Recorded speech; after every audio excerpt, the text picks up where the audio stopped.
अगर एयरक्राफ्ट एक हवा में उड़ता है और लेकिन तभी वो डेस्टिनेशन में पहुंच सकता है जब उसका डायरेक्शन सही हो। तो इंसान जब हवा में उड़ता है, इंसान जब सक्सेस से, बट उसका डायरेक्शन सही होना चाहिए। Let's give big hand for her please have seat. अगर एयरक्राफ्ट पार्क्ड है एयरपोर्ट पे तो किसी डायरेक्शन की जरूरत नहीं है। डायरेक्शन की जरूरत कब पड़ती है? जब वो हवा में हो, यानी कि एक्शन में हो। तो ऐसे ही जो भी हम हार्डवर्क करने वाले हैं अपनी लाइफ में, या जो भी एक्शन लेने वाले हैं, अनलेस एंड अनटिल हमारी डायरेक्शन ठीक है तब तक सब बकवास है। सबसे इम्पोर्टेंट ये है कि हम उस पर मटेरियल्स किस तरह का यूज कर रहे हैं। जिस तरह का मटेरियल्स यूज करेंगे उसके बाद ही वो हमें उतना ही सक्सेस दे पाएंगे, मतलब उतना ही वो ऊपर उड़ पाएगा। तो अगर मटेरियल्स उसमें सही नहीं है तो वो बहुत जल्दी क्रैश कर जाएगा और उसमें कई सारे डिफॉल्ट आएंगे। Again excellent, let's give big hand for him. यानी कि एयरक्राफ्ट को अगर हम देखें अपनी बॉडी की तरह, तो अनलेस एंड अनटिल जो एयरक्राफ्ट का मटेरियल है वो सही नहीं है तो एयरक्राफ्ट क्रैश कर जाएगा। सपोज पेपर का आपने एयरक्राफ्ट बना दिया, उसको उड़ाने की कोशिश करो तो ज्यादा दूर तक नहीं जा पाएगा, जाएगा भी तो क्रैश कर जाएगा। बारिश आई तो पता नहीं कहाँ गया वो पेपर का एयरक्राफ्ट।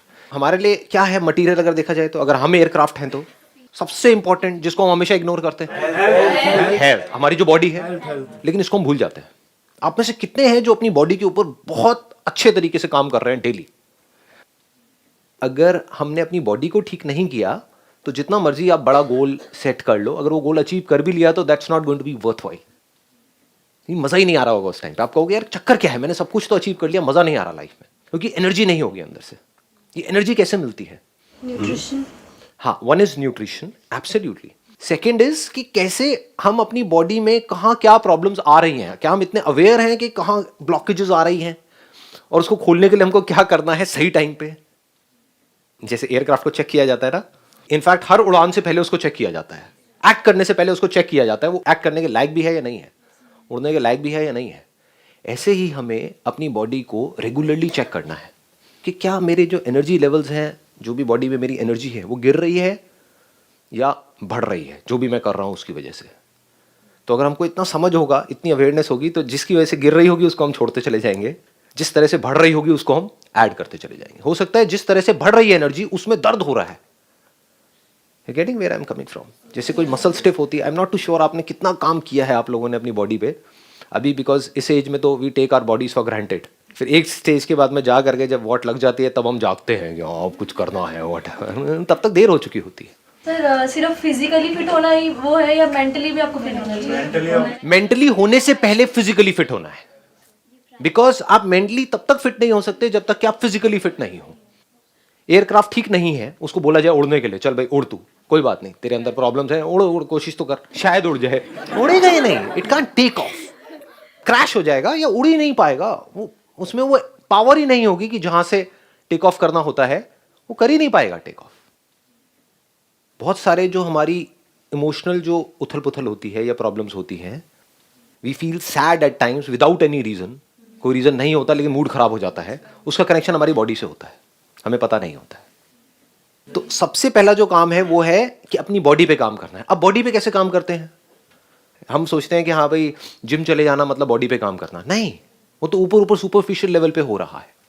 या फिर योगा करना मतलब बॉडी पे काम करना, नहीं, वो सुपरफिशियल लेवल पे हो रहा है। One is nutrition, second is कि जो भी आप कर रहे हैं अपनी होल्डिंग कैपेसिटी बढ़ाओ। ये एक बड़ा इंटरेस्टिंग पॉइंट आपको बता रहा हूं कि अगर आप कुछ करते हो योगा में, आपकी किसी पार्ट में प्रॉब्लम है, मानो बैक में यहां पे प्रॉब्लम है, तो हो सकता है आपके नेक में पेन हो रहा हो या लोअर बैक में हो रहा हो, आप किसी डॉक्टर के पास जाओ, वो आपकी नेक पे थोड़ा सा फिजियोथेरेपिस्ट कुछ करे और वो ठीक हो जाए 3-4 दिन में, और आपको मैं तो ठीक हो गया, ऐसा नहीं होता है। There is a strong possibility कि जहां पे आपके पेन हो रहा है वहां पे कोई प्रॉब्लम ही नहीं है, प्रॉब्लम कहीं और होती है। कोई और आपकी मसल है जो स्टिफ है, तो उसके स्टिफ होने की वजह से सारा जो लोड आ रहा है वो आ रहा है आपकी अपर मसल के ऊपर और लोअर मसल के ऊपर, उस वजह से उसको एक्स्ट्रा काम करना पड़ रहा है, उस वजह से वहां पे पेन हो रहा है। और आप जो मेन एरिया है वहां तक तो आप देख ही नहीं रहे हो, ना कोई डॉक्टर देख रहा है, तो वहां तक स्ट्रेच को पहुंचाने के लिए you need to hold on to that particular stretch for at least a minute. हम क्या करते हैं, योगा किया, क्या समझते हैं हम योगा का मतलब? फटाफट फटाफट एक आसन किया, 5-10 सेकंड के लिए होल्ड किया, फिर अगले पे आ गए, फिर अगले पे आ गए, फिर अगले पे आ गए। You need to hold on to it, तब जा करके धीरे धीरे आप देखोगे उस पार्ट में सेंसेशन होनी शुरू होगी जो एक्चुअल में स्टिफ है, जिस पे एक्चुअल में काम करना है। फिर जब वहां पे दर्द होगा तो again you need to hold on to it and understand कि गुड पेन क्या है और बैड पेन क्या है. Do you want me to test these things? या कुछ है इंटरेस्टिंग लग रहा है? बहुत इंपॉर्टेंट है ये, बिकॉज आज जो हमारा लाइफस्टाइल है ना, उसमें इससे इंपॉर्टेंट इन्फॉर्मेशन कुछ नहीं है, ये जो मैं अभी आप लोगों के साथ में शेयर कर रहा हूँ. और ये कहीं से पढ़ के नहीं बोल रहा हूँ, अपनी बॉडी को बड़े बारीकी से ऑब्जर्व करके आपको बता रहा हूँ ये सारी बातें. अगर इसकी डेप्थ को आप देख पाओ तो. इसका एक बड़ा इंटरेस्टिंग आपको बात बताता हूँ, हम क्या करते हैं और क्या करना चाहिए. देखो, एयरक्राफ्ट चाहे ठीक हो या खराब हो, उसकी चेकिंग रेगुलर होती है. ये नहीं कि वो बाहर से ठीक दिख रहा है तो ठीक ही है ना, अभी तो आया है तो ठीक ही होगा ना. समझ गए ना? अभी कोई प्रॉब्लम तो दिख नहीं रही है तो ठीक ही होगा ना, कोई सिग्नल तो नहीं आ रहा है इसका मतलब ठीक ही होगा ना. नहीं, फिर भी उसको रेगुलरली चेक किया जाता है. मतलब क्या है कि आपकी बॉडी अगर अभी ठीक भी है, then also you need to do some stretching, some strengthening, क्योंकि आने वाले टाइम में जो आपकी लाइफस्टाइल है या आज भी जो आपकी लाइफस्टाइल है, ज्यादा टाइम नहीं लगेगा वॉट लगने में. 5-10 साल के अंदर अंदर आप देखोगे, क्या अभी हो ही गया होगा इनफैक्ट, क्योंकि मेरे बहुत सारे फ्रेंड्स हैं जो फिजियोथेरेपिस्ट हैं, ये हैं वो बता रहे हैं अब उल्टा हो गया है. पहले तो उनके पास में सारे बुढ़े बुढ़िया आते थे, अब सारे यंग आते हैं. कहते हैं यार बढ़िया हो गया हमारा प्रोफेशन. तो बहुत यंग एज में ही लोगों को प्रॉब्लम्स हो रही है, और आई एम 100% श्योर आप में से भी बहुत सारों को हो रही होगी. कभी नेक में पेन, बैक में पेन. ये क्या लॉजिक है? इस एज में 20-22 साल की एज में पेन कैसे आ रहा है? इसका मतलब हम कहीं ना कहीं कुछ ना कुछ गलत कर रहे हैं. तो अभी अगर पेन आ रहा है तो समझ जाओ कि ये सिग्नल्स हैं. अगर इसको अभी हमने कैच नहीं किया तो इतनी देर हो सकती है कि आपको पता भी नहीं लगेगा, एकदम से इतनी ज़्यादा स्टिफनेस बढ़ी, स्लिप डिस्क हुई, बैठे रहो. अब सोच रहे होगे कि ये क्या हो गया. यही हुआ था, 1-2 साल से पेन थी, इग्नोर करती रही, और एक दिन बस नॉर्मल बैठी हुई थी ऐसे, और उसके बाद उठा ही नहीं गया था, और फिर 2-3 महीने लगे थे रिकवरी के लिए. बी ऑन इट, मतलब ऐसे. अगर हमने उसको कैच कर लिया होता पहले ही, या अभी भी अगर हम इसको पकड़ लें, इस बात को अभी भी समझ जाएं, मेरी जो बात है, तो आने वाली जो आपकी लाइफ है वो बढ़िया हो सकती है. अगर अभी भी हम ना सीखें अपनी इस गलती से तो फंसते चले जाएंगे, प्रॉब्लम बढ़ती चली जाएगी. और बॉडी क्या है, पूरी इंटरकनेक्टेड है. आप ये नहीं कह सकते कि एक एयरक्राफ्ट है उसमें एक पार्ट ही तो खराब है, उससे क्या फर्क पड़ता है. वो पार्ट सारे और पार्ट से कनेक्टेड है. बॉडी में एक पार्ट भी अगर आपका खराब है तो समझ जाओ बाकी सारे पार्ट्स उससे इंटरकनेक्टेड हैं. धीरे धीरे सब पे असर आने लग जाएगा. सो अब इसका तरीका क्या है? डू वी अंडरस्टैंड कि कैसे काम किया जाता है? देखो, जब भी हम काम करते हैं अपनी बॉडी पे, या तो करते हैं इमीडिएट रिजल्ट के लिए, यानी कि फटाफट से हमको अच्छा फील होने लग जाए तो हम खुश होने लग जाते हैं. अगले दिन करते हैं, इतना अच्छा फील नहीं होता, फिर हम उसको करना छोड़ देते हैं. तो आपको कुछ बेसिक सी बातें बताऊंगा. Do you want to know that या नहीं? आगे बढ़ो. हाँ ठीक है. देखो, बड़ी मजेदार बात बताता हूँ. कोई भी आप एक्सरसाइज करोगे ना, तो उसका जो असर आएगा आपके ऊपर, पहले तो ये समझ लो कि एक गुड पेन होता है, एक बैड पेन होता है. गुड पेन मतलब क्या, कि आपने स्ट्रेच किया, अभी एक पार्ट में पेन आ रहा है, जैसे ही आपने वो स्ट्रेच करना बंद किया वो पेन आना बंद हो गया. This is good pain. एक है आपने कुछ उल्टा सीधा स्ट्रेच कर दिया और उसके बाद भी वो पेन बढ़ता जा रहा है, दैट इज बैड पेन. तो you need to understand the difference between good pain and bad pain. अब इसमें एक और मजेदार बात आपको बताता हूं कि हमारी जो बॉडीज है वो हर मोमेंट में चेंज हो रही है, डेली चेंज हो रही है. तो आज अगर आप कुछ एक्सरसाइज करोगे, उसका पेन आ रहा है मान लो इस जगह पे, तो आप कल करोगे कहीं और आने लग जाएगा, मतलब वो पार्ट अब खुल गया है, तो अब आपको पता लगेगा मैं थोड़ा सा डीपर जा रहा हूं. अगर आप डेली एक एक्सरसाइज कर रहे हो, डेली वहीं पे पेन आ रहा है जहां पर 1 साल पहले आ रहा था, इसका मतलब आप नेक्स्ट लेवल पे गए ही नहीं हो, आप वहीं घूम रहे हो गोल गोल गोल गोल. जैसे खच्चर होता है ना, गोल गोल गोल गोल घूमता है ना, उसको बांध दिया जाता है, बस वहीं घूमता रहता है. उसको लगता है कि मैं कुछ कर रहा हूं, कुछ नहीं कर रहा, वो वहीं है जहां पर 10 साल पहले था, वहीं गोल गोल गोल गोल घूम रहा है. तो पेन मस्ट शिफ्ट, आप समझ गए, वो शिफ्ट होना चाहिए. वहां से हटके वहां पे पेन होना बंद हो गया और नीचे कहीं पे आया, फिर कहीं और आया, फिर कहीं और. तो अब आपको धीरे धीरे समझ आ रहा है, अब मैं डीपर लेयर्स में पहुंच रहा हूं अपनी बॉडी के. पेन शिफ्ट होता है, और शिफ्ट तभी होगा जब आप एक किसी भी पोज को होल्ड करोगे फॉर एटलीस्ट अ मिनट. और मिनट होल्ड करने का मतलब क्या है, वो जब आप करोगे तो आपको समझ आएगा. सिंपल हाथ ऊपर करके खड़े हो जाना कभी 1 मिनट के लिए, आपको पता लगेगा होल्ड कहते किसे हैं.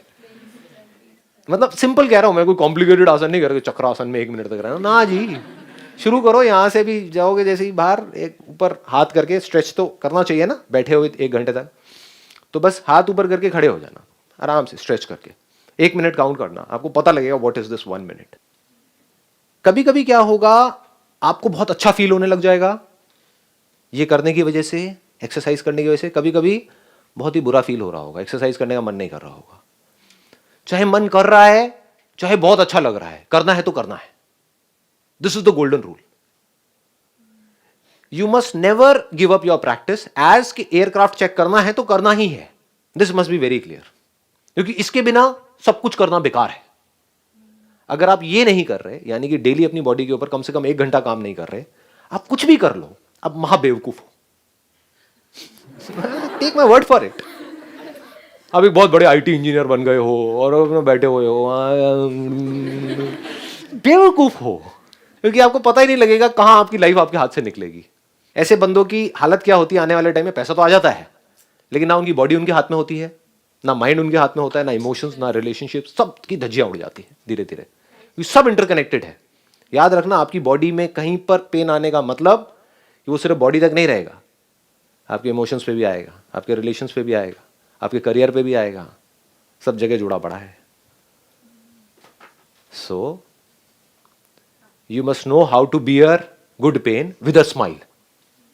नॉर्मली जब पेन हो रहा होता है, जैसे कहीं कोई स्ट्रेच करेगा आपको, या आप खुद भी अपने आप को स्ट्रेच करोगे, पेन होगा तो ऐसे करेंगे, क्या जोर लगा रहे हैं. कभी कभी देखना अपनी शक्ल शीशे में, देखना कितना भी पेन हो रहा हो, if it is good pain, if you know what good pain is, चेहरे पे एक स्माइल होनी चाहिए. आने दो कितना आ रहा है, let it come. Sir but yoga में तो पेन को भी रिलैक्सेशन के साथ फील करना होता है ना. वही, that is what I am saying, इसीलिए मैंने स्माइल बोल दिया यहाँ सर पे. वो वाली फेस नहीं बना सकते योगा. वॉली फेस नहीं बना सकते, लेकिन वॉली फेस बनती है, राइट? हाँ, जैसे ही होल्ड करना पड़ता है 1 मिनट तक, तो अलग अलग तरह के फेसेस बनते हैं, हमारी हालत खराब होती है. अगर वैसे फेसेस बना करके आप कर रहे हो तो दैट मीन्स कि अब आप ज्यादा देर तक नहीं कर पाओगे. You must smile and do it. कुछ भी हो रहा है, ठीक है जी. Pain is not important, pleasure is not important. At times you will get lot of pleasure from it. इतना प्लेजर मिलेगा जितना आप सोच भी नहीं सकते. अभी आपको पता नहीं है इसकी डेप्थ क्या है, कि once you start working on your body, और एक बार आपकी बॉडी फिट होती चली जाती है, तो क्या होता है, एनर्जी जो है वो पूरा प्रॉपर्ली फ्लो कर रही होती है. ऐसी एनर्जी होगी कि आप कहोगे कि हो क्या रहा है. सुबह उठोगे एकदम एनर्जी से भरे हुए हो, पूरे दिन एनर्जी से भरे हुए हो, मतलब कुछ कमाल की ही एक अंदर एक फीलिंग हो रही है. तो इस फीलिंग की वजह से खुश नहीं होना है. समझ गए? खुश नहीं होना है, फंस जाओगे बुरे तरीके से. क्योंकि इस फीलिंग से अगर आप खुश हुए तो हो सकता है अगले दिन ये फीलिंग ना हो, फिर आप उसको करना छोड़ दोगे. तो चाहे कैसी भी फीलिंग हो रही है, अगर आप इस तरह से चले जिस तरह से मैं बात कर रहा हूं, तो 2-3 साल में क्या होगा कि आपने अच्छी फीलिंग्स को भी छोड़ते गए, बुरी को भी छोड़ते चले गए, अपनी प्रैक्टिस पे फोकस किया, सिर्फ और सिर्फ प्रैक्टिस. तो धीरे धीरे क्या होगा, स्ट्रेच डीपर होता चला जाएगा, मसल्स अंदर से स्ट्रांग होती चली जाएंगी, एनर्जी बढ़ती चली जाएगी, और तब भी आप एनर्जी को नहीं पकड़ोगे, अपनी प्रैक्टिस पे फोकस करोगे, तो आपकी बॉडी कमाल की बनती चली जाएगी. बट ये आपका गोल नहीं है. आपका गोल क्या है? अंडरस्टैंडिंग, जिससे कि फटाफट से इस अच्छी फीलिंग को छोड़ करके, जो मुझे अपनी बॉडी को फिट करके मिल रही है, इस सारी एनर्जी को लगा दिया जाए अपने माइंड पे काम करने में. Move on to the next level. Why be on this level? क्योंकि बॉडी अगर फिट करना आपका गोल है, तो आप में और जानवरों में क्या फर्क है? तो आपका एंड गोल वो है जहां पे जानवर अभी है, which is the beginning of animal life, यानी कि फिटनेस. जानवर सारे फिट हैं, उनको किसी योगा की जरूरत नहीं है. तो आप क्या गोल बना रहे हो अपनी लाइफ का? अगर आप फिटनेस गोल बना रहे हो या एनर्जी गोल बना रहे हो कि एनर्जी वाइज बहुत बढ़िया हो जाना है, तो आप जानवर बनने का गोल बना रहे हो. That is not the goal of yoga. Body को फिट करते चले जाओ, फिर अपनी अंडरस्टैंडिंग को गहरी करते चले जाओ. Understanding of life, understanding of your mind, understanding of this universe, फिर जाओ जहां तक जाते हो. लास्ट में आएगा अंडरस्टैंडिंग ऑफ द सेल्फ. मैं कौन? This is called self-realization. This is the ultimate goal of yoga.